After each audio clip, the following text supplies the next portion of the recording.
Hello and welcome to Keep Hope Alive podcast. We are ending closely to season 10, jumping to, or flying into season 11. I mean, keep it coming, guys. You guys are watching and enjoying the show. If you want to ever join the show as a guest speaker, please give us a call or send an email to Nadine at keephopealivepodcast.com. But today we have a very special guest for you. And I love her name because it's just so beautiful. But it is Miss Raven Rae. Welcome. I'm so glad you're here today. She is a singer, author, professional butterfly, and motivational speaker. So we're going to dive into all that because I really want to know about the butterfly part. How you got there, spreading your wings and everything. My question to you really quick is, how many weddings have you been to in the last 15 years? I have well, first of all, thank you for having me. I'm so happy to be here and congrats on your 11th season. That's awesome. I know it's coming Yes, right around. yes, and I have been to 3 weddings, including my own, in the last 15 years, and I was a flower girl in one of them. So yeah, just three. Yay! I never got to be a flower girl. I gotta rewind my life. I want to be a flower girl now. I've only been like a junior bridesmaid and a maid of honor. That's about it. And here I am as a certified wedding coordinator going to weddings all the time. So, our biggest sponsor here is lifeonrecord.com. And one other question, when the guests go into the ceremony part, usually they got to sign this one thing. What is it they're signing? Were they signing the guest book? Yes, yay. I knew it. You said you just got married. I was like, this is going to be a piece of cake for her. So, Life on Record, instead of doing that guest book, they have a vintage phone that it's a rotary vintage phone. Your guests can pick it up and leave a message, say, congratulations on your wedding. We're so happy for you. Or they could be like, dude, finally I got a ring on her finger. That's great. Have a great life together. I call it the gift of voice. I love this concept. So, right next to it, they have a QR code. So, your guests can also bring out their mobile phone, scan that code, and then they can leave a message either before or after the wedding. So, if there was a long line, just to use that phone or something, they have that option.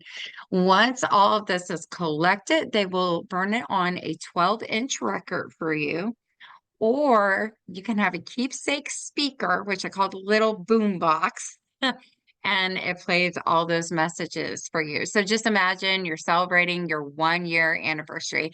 You get out that top cake that they always tell you to save, and you bring out your boom box and you listen to all your friends and family voices on there, and it's just a wonderful gift. And it's a very, very creative way of doing a guest book. I just love the concept. So their rates are only $99, which is a heck of a deal. That's amazing. And then you get their phone number for 1 year. So that tells me, hmm, maybe I should tell my friends and family, if they want to call a couple of months before our 1 year anniversary and leave another message, they can do that as well. So, to find out more information about Life on Record, please visit them at www.lifeonrecord.com. All right, Raven, it's all about you, girl. I can't wait to hear. I have that song Butterfly Kisses going through my head right now. Oh. So that's been a long time ago. Was that Paula Abdul or Mariah Carey? It was one of them, right? They sang about butterflies. Mariah sings about butterflies a lot, yeah. Y- Yeah, she does. Definitely. So who is Raven Rae? Hi, yes, well, I am a lover of all things transformational. I am a mental health advocate. I am a chronic illness survivor. I am a singer, I am a author, an entrepreneur, but deeper than that, I am an overcomer. And that's why I call myself a professional butterfly because of my caterpillar to butterfly transformation story, which I hope we get into. But that's who I am. I just took what the lemons that I was given and I made lemonade with them. So Yay, that's a good way of putting it. Definitely. So, I mean, like singer, let's talk about that. I'm going to dissect this a little bit. What age did you start knowing that you liked music and you wanted to be a singer? I started singing when I was 4, just, like, around the house. I found old photographs of me with, like, this little boom box, on Christmas morning, just, like, singing into it, and that's, like, the first picture I've seen, with anything musical related, so I believe I was 4, when I started, like, singing, but I don't think anybody knew that, like, I was that's what I wanted to do at 4. I think they just thought, "Oh, she's just, singing into the boombox, having fun and whatever." But that came a lot later when people kinda realized that I could sing when I went to the church and started singing in church and getting involved with that more, so Yay. yeah. I bet you really, really stood out. Are you a alto or soprano? I'm a soprano. I was always the alto. I cannot go I could try, but that's not gonna work. And I don't, when I do karaoke, I don't think I sing any high notes. I kind of tend my songs to be alto level, which is cool. So, but yeah, so did you ever go professional with this or? Yes.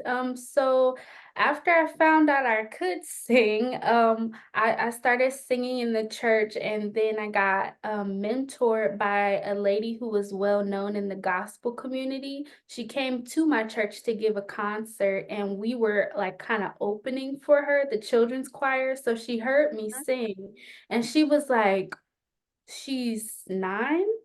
I want to take her under my wing, so she took me under her wing, asked my grandmother if she could mentor me, and that changed my whole life. She got me an audition for an art school, and that's very well known in my city that her daughter went to. So I auditioned for the school, I got in, and then that's like where I started my training for the from 7th grade until 12th grade.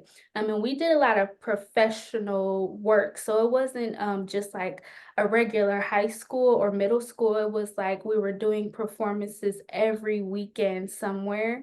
And then we were also given the opportunity to train under college professionals and professors and different things at young ages. So we got a lot of training and a lot of masterclass work and different things like that. And then following high school, I went to college for musical theater. And then after college, I came back here and I started doing theater professionally. And then I put out my albums. Wow, your albums. Listen to that all plural. So are you talking three, four, or 3, yes. three? Okay. Yeah, because the way you're talking, you're full of confidence and you have this glow. Like I've accomplished so much of myself and I'm so proud, and that's a good thing to pick up on you. So we can go to Amazon and buy these records. So my music is on all streaming platforms. So whatever you have, if you have Apple Music or Spotify, Mhm. iTunes, Deezer, there's like a lot of streaming platforms that my music is on, and I'm like, whoa, I didn't know that, but now I do. But it's Yep. on anywhere you can listen to music, which I'm very blessed and grateful to have it everywhere and be accessible. It's on YouTube as well. So yeah. Yeah. Now I know that feeling. I saw one of my podcasts and they translated it to Spanish and I was like, Well, I didn't do that. I don't speak no Spanish. I was like, but if somebody else wants to do that, that's fine. I'm glad it's reaching out that far. So, but at the end of a day, like doing podcasts, I'll finally take my shower, go sit in my bed, and my Alexa is a big frame, and it'll be like, Keep Hope Alive just submitted a new podcast. And I'm like, okay. They're like, would you like to listen? I'm like, no. Like, I'm the one who did it. Right, I wish I right. could train her like, hey, I'm the one who did it and I'm ready for bed. So, but definitely. So that is great. And then you became an author, correct? Yes, so I took all three of my albums, the first being a mental health awareness album where I tell my story and I destigmatize therapy in the Black community. And then the second, where I do tell my caterpillar to butterfly story. And then my third, where I talk about love and not just romantic love or platonic love, but self love and self care and how to pour into yourself and what that looks like when you manifest from the inside out. And I took all three albums and I turned them into a book that tells my story and the stories behind the music. And then there's interactive QR codes that the reader can scan to listen to the music while they read. But while it's a self-help memoir, it's less about me and more about the reader because there's inner work in the book for them to do. So there's activities and frameworks and different things that they can do, but it's really about their introspection versus just me blabbing about what I've been through in my music. But it all ties together. Oh my gosh, I can't wait. So I'm gonna have to get the book, put it on our storefront so people watching this podcast can just go to the store link right away and get this and purchase it. So that's amazing. I think I might need to back up because I need to hear this story about you. So let's go with that story. Yes. So as I mentioned, it's like my caterpillar to butterfly story. And I talk about how like I start off in the egg. So I was born sick and I was born prematurely. And then I was nurtured for the next 5 years by the best mother ever. And she passed away when I was 5 years old from cancer. And then following that, I really had to like grow up quickly and I got uprooted from one school system and had to move all the way across town and learn how to make new friends. And it was like a culture shock, like a complete culture shock. And then following that, a couple years later, I went through a sexual abuse experience and I had to learn how to um, kind of figure out who I was and how I was gonna keep going. I didn't keep it to myself. I shared it with my family. I let them know what was happening, so I didn't suffer in silence. But it was still something that weighed really heavy on me to kind of just be like, well, why did this happen to me? I don't understand why my innocence was taken away. Like I just don't understand. And then the year after that, I got diagnosed with ulcerative colitis, which is a autoimmune chronic condition that affects your colon and it affects everything I do every day of my life and has since I was 9 years old. And I got told I would have to take all these pills. And at one point I counted them and there were 14 pills that I was taking a day. I had Um, 20. I it had was it too.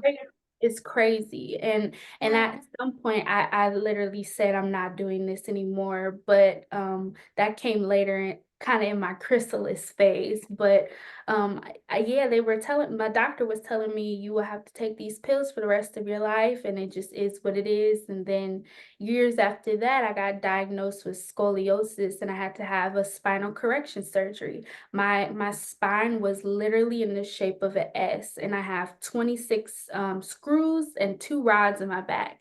And the doctor told me once again, you're what I can't do. You're never going to be Yeah. able to dance again. You're never going to have mobility like you used to.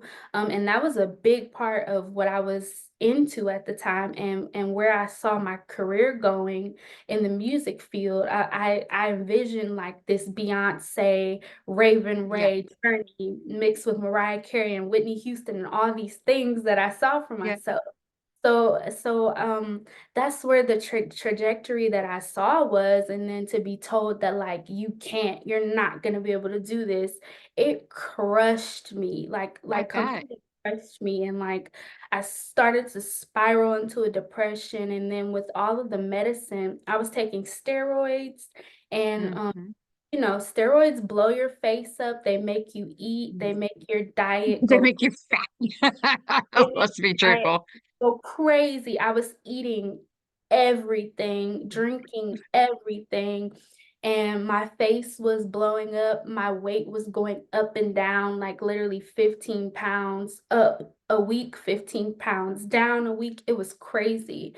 And I got bullied a lot because kids didn't understand, well, what is going on with her? Why does she look like this one week and then the next week she looks a different way? And I got bullied really heavy for that. And I had to kind of just like go into myself because I just felt like unworthy, like I didn't want to be in the world anymore.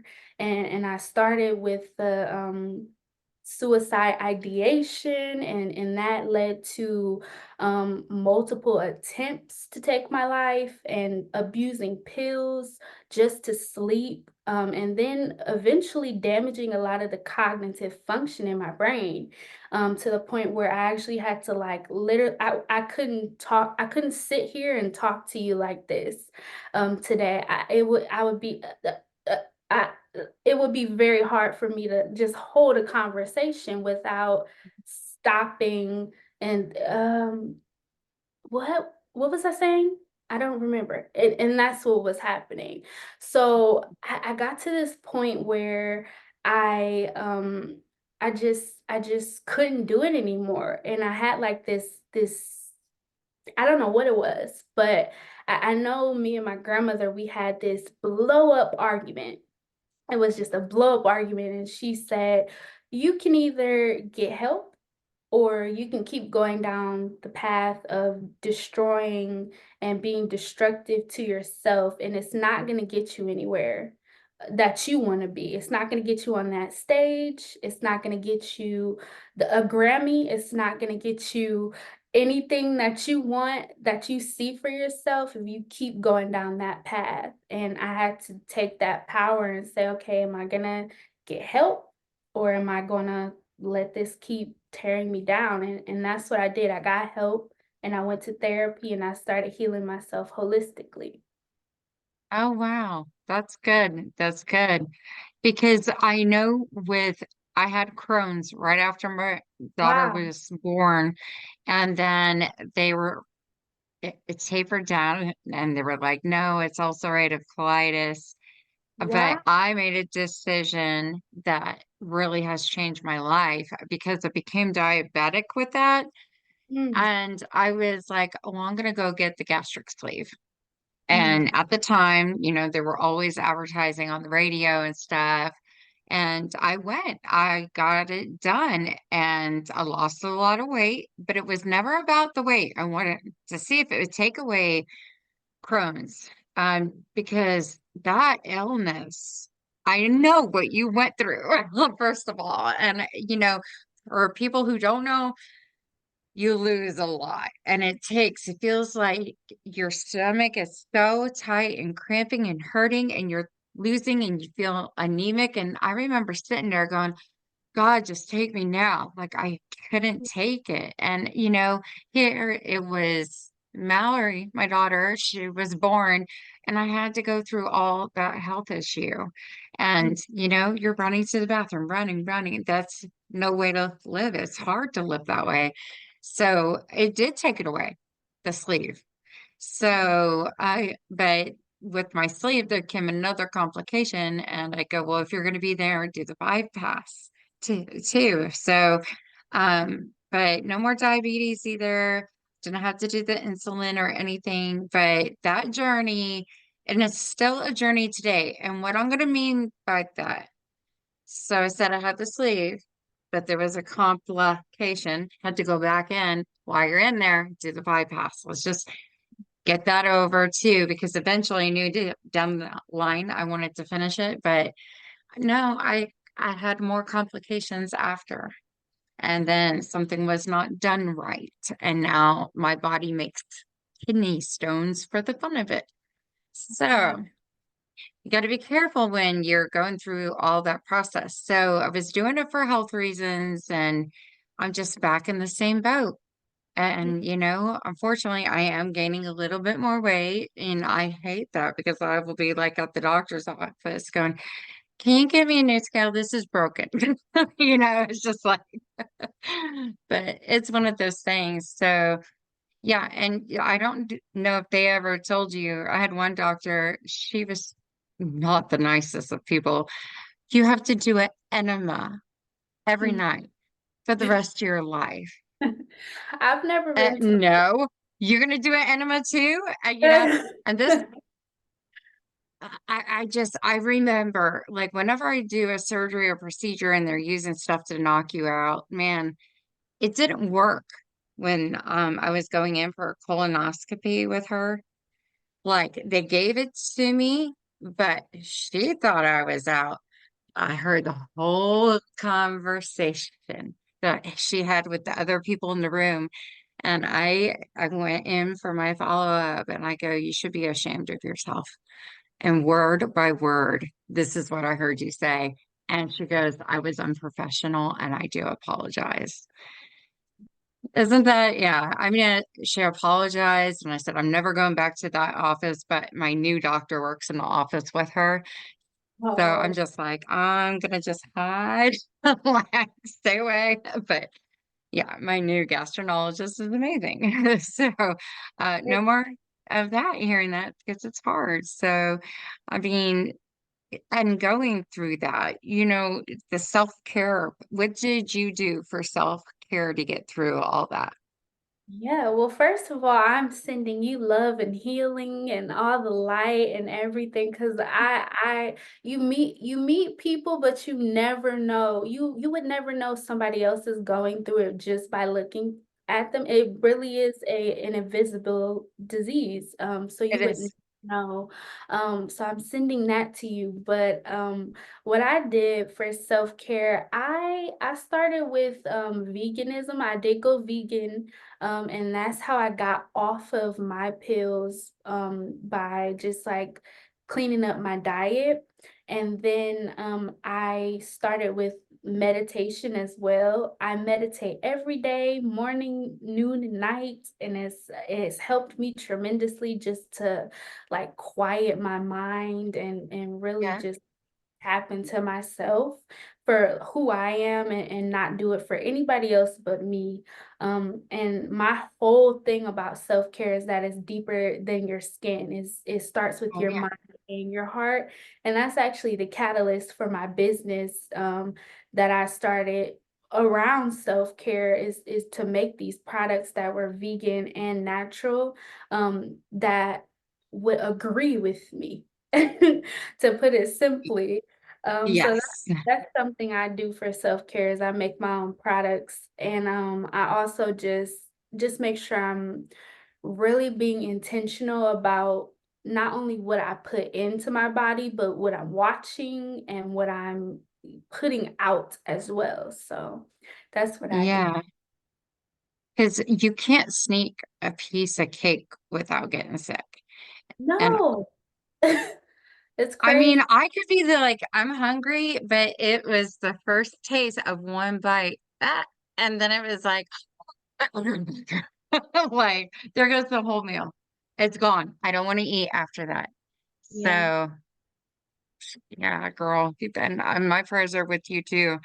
Thank you. So, I mean, yeah, you've been through a lot and it is very hidden. So, I think a lot of that continued because in chronic pain form. So now I, right, that invisible chronic pain. I'm a 10 right now in pain, but you don't see that on my Yeah. face. Yeah. I've been dealing with chronic pain since 2002. When it's bad, it's bad. And if I have to go to the hospital to get like Toradol or something just to relieve that pain, it it's so weird because you don't look like you're in pain. I'm like, well, I am. I wouldn't be here. And I remember one time I had to go and it was a kidney stone and the pain. And here I thought I was dying. And I remember the doctor goes, we'll just give you Tylenol. Yeah. Like, no, I could have done that at home. No, It I didn't is. leave. Like, and I'm Yeah. not seeking it. It's like, we know our bodies, and when our bodies are not doing good, we need to be heard on that. And that's something me and my best friend used to talk about a lot. The doctor is just overlooking. I mean, she was exposed to mold in her apartment, but she had RSD and there were so many things. She code blue 3 times at a hospital and was put on oxygen and she had to take the tank. She was my age. I'm just like, whoa, this is a lot, but it's like the doctors didn't want to hear her. It was nothing. So she would call me from the hospital at times, going, I felt like they just tried to shut off my oxygen tank or on purpose so I would go. And I'm like, no, there's like in my head, there's no way a hospital would do that. But then I watch some shows and then I'm like, could it happen? Possibly, but hopefully now she's in a better place and hopefully there's no pain. Yeah. So yeah, definitely. So the book came out and I like how you said that you have like the QR code to listen to your very smart. You are very smart. So tell me about being a professional butterfly. So for me, that means taking all of my pain, everything that I've been through, my whole story, everything I'm learning each day, and kind of just turning that into my rainbow, into my Um, butterfly moment, and letting that shine in everything that I do. So no matter it doesn't matter if it is my music or if it's my book or I had a cooking show for a little bit of time, but it's always just something that stems from being a light for others and being a light in darkness because we're all going through something and yeah, like you said, there's some of us who have invisible illnesses that you would never know just from looking at us. We're professionals, we are CEOs, we have 9 to 5s, we have all of these things going for us, but on the back end, we're struggling and suffering, and nobody would ever know. But hmm when people go to sleep at night and they're just like alone with themselves and they're crying themselves to sleep or they can't sleep, it's those moments where I'm hoping that people might listen to a song that I wrote and it inspires them to keep going, because I know when I listen to certain music it inspires me to keep going, and when I listen to my own music I look back and I'm like, wow, you went through so much, but you were able to turn the pain into something much greater. And it's always bigger than me.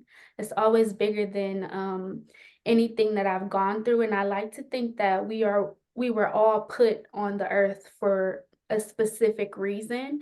And everything we go through, whether you believe it or not, whether you believe you might have signed up for it before you got here, or it was just placed on you, whatever your belief is, we all go through these things in order to inspire others and to learn and grow, to leave the planet a better place than what we found it. yes, exactly. Could you imagine? I hear different stories about that. But if we were in a holding cell, okay, you're coming back again. You didn't learn your lesson or whatever, and you got to come back. I Yeah. was just like, okay, can you put me with a hot guy this time? Have a nice car. That's because this didn't work out this time. So, how long do you have to wait until you get your next time here on Earth? Those are kind of fun to think about. I call it fun. And I know there's a lot of belief, no, you die, you go to heaven, but it goes both ways, so whatever you choose to believe. But I just wanted to laugh because to me, it's like I want to have it all written out for that person if they're Mhm. sending here. But yeah. So, and then you are a motivational speaker. Where do you do like your speaking at schools, churches? Well, this is a newer endeavor for me that is kind of attached to my book. So I just recently did my first talk actually. And it was at my book signing concert, and I did a what's called keynote concert. So I told the stories, but I also sang the music. So it's kind of similar to the book. Yeah. But I do call myself a motivational speaker, even though I don't speak publicly yet, Yeah. because not only am I manifesting, but I'm also it's in my bones to speak motivation and inspiration. So it's just something that I do, whether I give it a title or not. I just like to motivate people and be an inspiration and be a light in whatever I'm saying. I just always believe that you never know what somebody is going through. So you can either choose to be nice or you can choose to be a jerk. And I always go with the nice route because that's what I would have wanted when I was going through what I was going through. Gotcha. Yeah, I agree. I agree. And opportunity will always come for you. And like today, I had an opportunity. It was just calling back my church I go to, because they left a message, and I guess I was looking for a different kind of group or something, but they're like, no, you called the grace groups and I can transfer you to this person. I go, wait, wait, wait, wait. Something told me in my heart, what is a grace group? Mhm. And she said it's for members of our church who are going to have stress, anxiety, depression, PTSD, just things. And life is becoming too overwhelming, and I just listened. I didn't say anything until the very end. And all I told her at the end is, well, I do run a podcast and it's called Keep Hope Alive. And I have a lot of speakers that come and talk about this topic a lot. I go, I would love to just sit in and hear, one of your, services. And she goes, yes, I would love that. She goes, but I think you would be great as a leader too. And I was like, I had that feeling like I know I can do this. And I have been looking for a way I could serve back to the church. And I was like, she goes, it's a book you have to read from. And I was like, okay, I got this.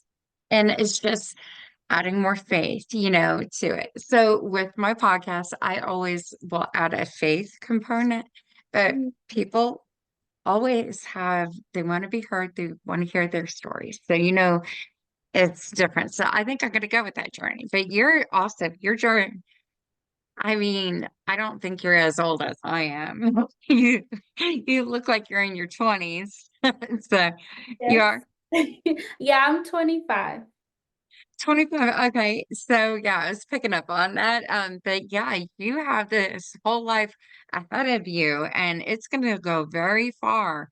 And I mean, look at me for turning 46 pretty soon. And I'm just like, okay, what more can I do? Because I had a fun journey all this time to get to the 40s, and I still want to be working and I still want to do this. But, challenges in life will try to stop you. But it's like, hey, challenge, don't come yet. I'm gonna knock you out. So you just need to be back there. I'm still on my mojo going over here. So, but definitely. So, you know, with mental health and self-care and going through all that, your art you've talked about will help spread the word.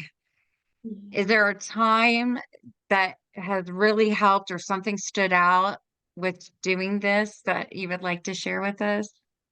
Yeah, I'll share a specific experience where I had just put out my first album, and like I said, it's a mental health awareness album that destigmatizes therapy in the Black community. And when I say that, I mean some of the poetry and the lyrics that I put into the songs are literally talking about that journey, about how in a lot of these communities um, therapy isn't something that's talked about, and it's not something that's really a resource that people know about or people know is accessible to them. Like they may say, I've heard it 1,000 times, therapy is what for white people. Only white people go to therapy. Only white people do that. Only white people will sit, like I've heard it 1,000 times. Yeah, And it's like, but no, that's not true. It's just it just is not true. Everybody goes to therapy. Therapy is for everyone. Healing is for everyone. And so I really took it into my hands to say, we need to stop spreading this message about, certain communities don't go to therapy or that it's not for certain communities because it's killing us. It's killing people in these high statistical numbers, and it needs to stop somewhere. So I yeah. really just wanted to be that voice. And around that um, time, when I put that first album out, I remember someone DMing me after they listened to my song Self Care. And she shared a little bit about her story with me about how she was like in a suicidal state, and she was in a state where like she was just ready to go. Like she was just done. And Mm. I won't take credit completely because I wasn't there. I don't know what happened, but one of the things she said was, I listened to your song and I listened to the words and I realized that I'm the answer. Self-care is the answer. I need to take Yeah, care of me to in order to get out of this situation that I'm in, because yeah, nobody's gonna save me. Nobody's gonna, you know, do therapy for me. I have to do it. So I that was just something that like really, really stood out to me um on that journey of just putting that out. And it was like fresh. And I'm like, whoa, there's a reason why I did this, because it didn't completely make sense then, other than to just say, I know what I've been through and I want to share what I've been through. yeah. But the advocacy part, it just grew stronger and stronger to really just be that voice for people, to just say like, you're not alone. Like we're all going through something and you're not alone. And I hope this music makes you think. I hope it touches your heart, your soul in some kind of a way, and just like helps you heal the way it helped me. Good. Look at you doing God's work. I love this. You're such an angel. So, wow, yeah, definitely.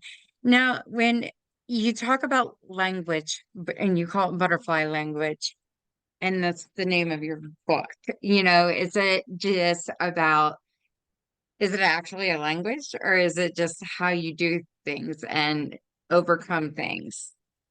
So it's a language now. It's a metaphorical language now that I've put into the world. And I hope people start using it. Like, oh, do you speak butterfly? Are you bilingual? I speak butterfly language. What do you speak? Do you speak Mandarin? Do you speak Spanish? Like I want it to be used like that in a way. Do you do ASL? Oh, I do butterfly language. Like that's how I want it to be talked about. But It is a language of like your mind, your body, your soul, and your heart in the way that there's a glossary in the back of the book. So it literally defines the language of what it is. So there's words in here like let me scroll. Oh, let me turn to the back and I'll read you one. There's words in the back like Iwa Pele, which is a Yoruba word for good character. So what that means is like in everything you do, be kind to others, be nice to yourself, and have good character. And self-care is in here, self-development, self-control, soul food, soul growth, spirit, reciprocity, routine, all of these words that make up the language of your mind, your body, your heart, and your soul. So just teaching people how to expand the vocabulary of their soul and how they speak to not only themselves, but to others. And then Mm-hmm. kind of how that goes full circle when you speak to others. Are you being kind to yourself? Are you allowing other people to speak to you any kind of way? So it goes really, really deep. And like I said, it's less about me and more about the inner work that they do. Yeah, definitely. Yeah, that's cool. That's really, really cool. I like that. Thank You're a you. super talented woman, I tell you that. So, what is the future looking like for next 5 years? Do you have that planned out? Yes, I do. See, I was like, she's a visionary. I know this. Yes, I am a very avid planner. I'm a Virgo, so we love to plan and just be very organized.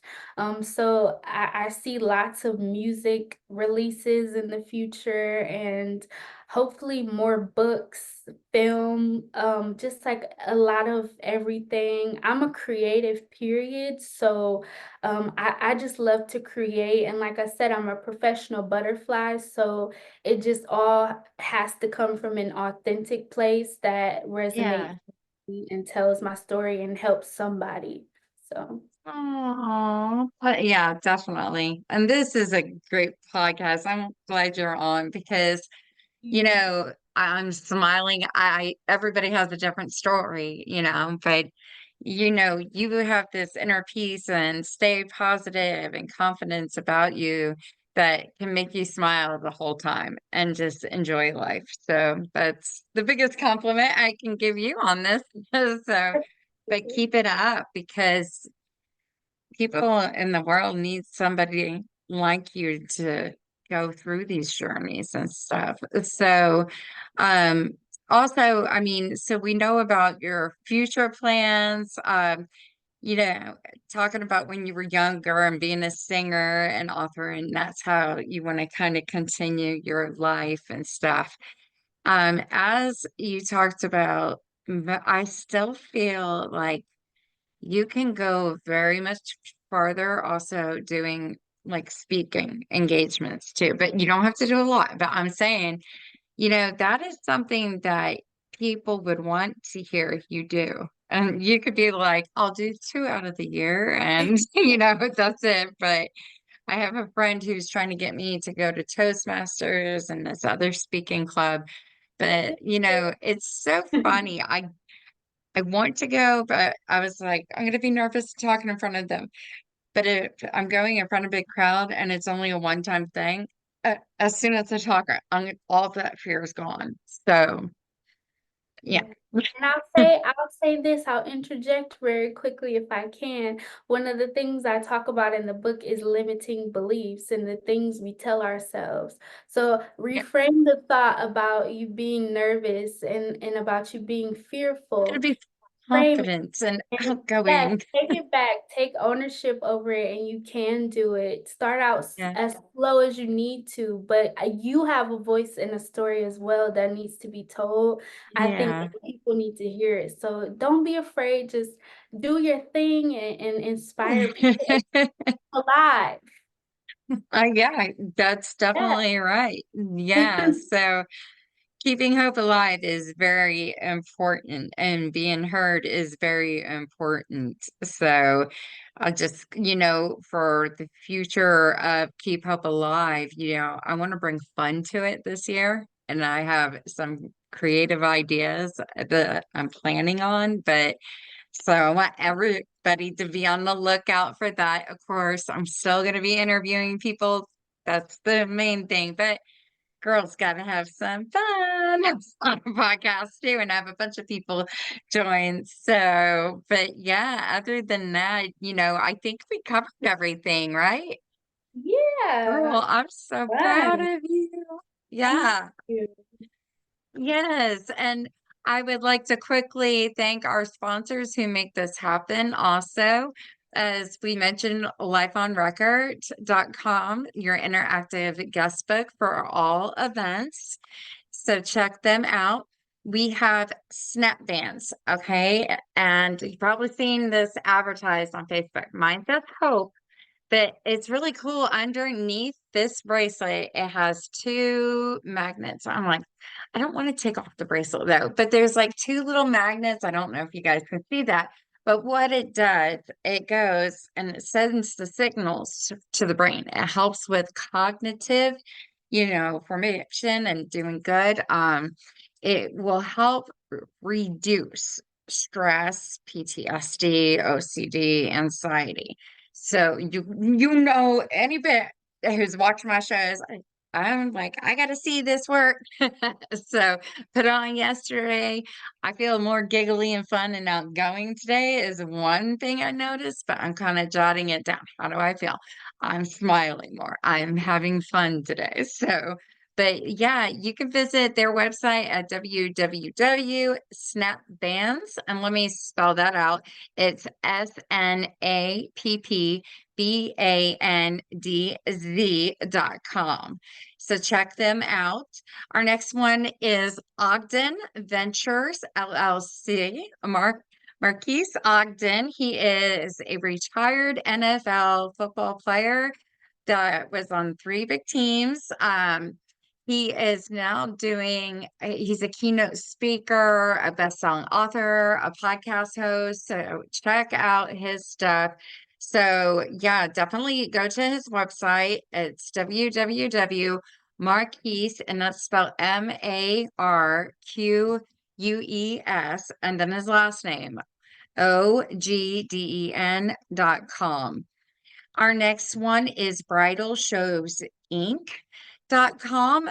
They host about 5 trade shows out of the year, bridal trade shows. So if you're planning an event in the Dallas-Fort Worth area, and you could be out of state still wanting to see the vendors if you're coming down to Texas for a good old wedding or event, we're here to help you. So definitely come check them out. I think their next trade show is at the end of January at the Dallas Market Hall.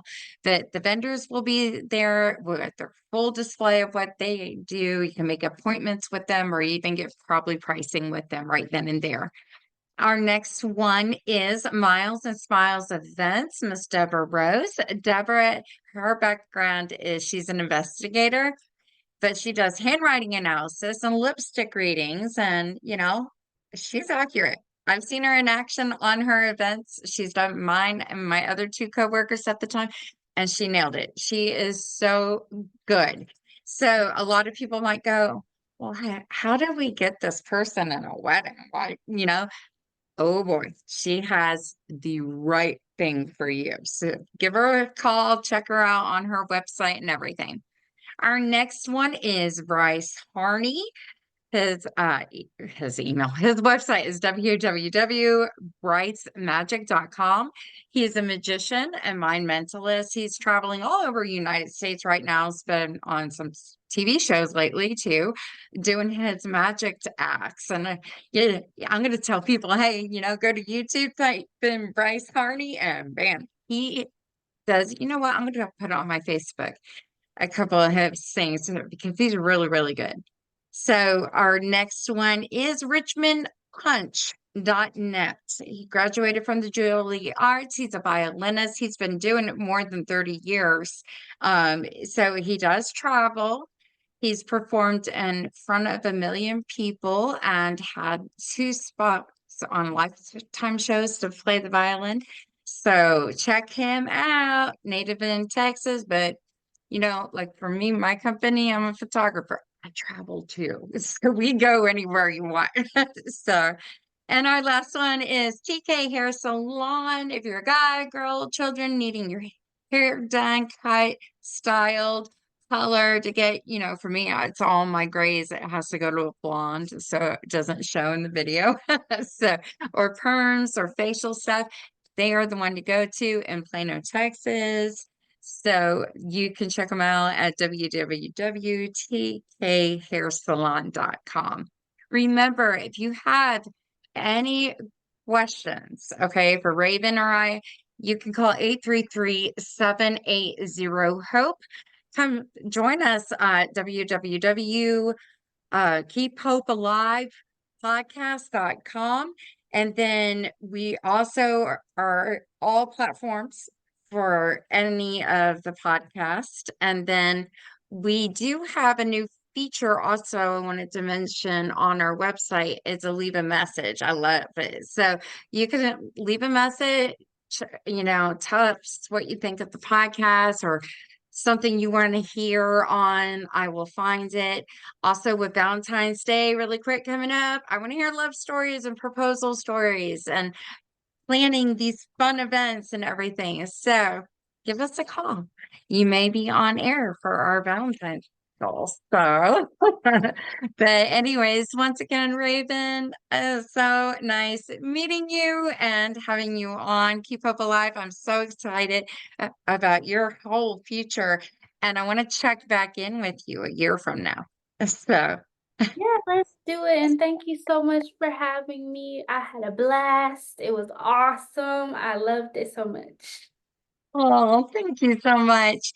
Well, until our next show, guys, love and light. Mwah. Bye, guys. Have a great day.